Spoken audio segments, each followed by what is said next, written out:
ఒక హిందువుకి వాషింగ్టన్ సుందర్ అని ఎందుకు పేరు పెట్టారు? ఇంగ్లండ్తో జరుగుతున్న టెస్ట్ సిరీస్లో వాషింగ్టన్ సుందర్ తన ఆల్రౌండ్ ప్రదర్శనతో అందరినీ ఆకట్టుకున్నాడు. కాని అతని క్రికెట్ నైపుణ్యాల కంటే అతని ప్రత్యేకమైన పేరు తరచుగా ఆసక్తిని రేకెత్తిస్తుంది. ముఖ్యంగా ఇది ఒక సాధారణ హిందూ పేరులా అనిపించదు కాబట్టి. వాషింగ్టన్ సుందర్ తండ్రి ఎం. సుందర్ తన చిన్నతనంలో ఒక గొప్ప క్రికెటర్ కావాలని కలలు కనేవాడు. కాని తమిళనాడు రాష్ట్ర జట్టులోకి ఎప్పటికీ ప్రవేశించలేకపోయాడు.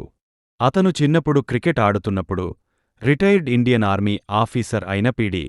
వాషింగ్టన్ ఆ యువకుడిలోని సామర్థ్యాన్ని చూసి అతని పేద ఆర్థిక నేపథ్యాన్ని తెలుసుకున్న పి.డి. వాషింగ్టన్ ఎటువంటి స్వార్థం లేకుండా ఎం.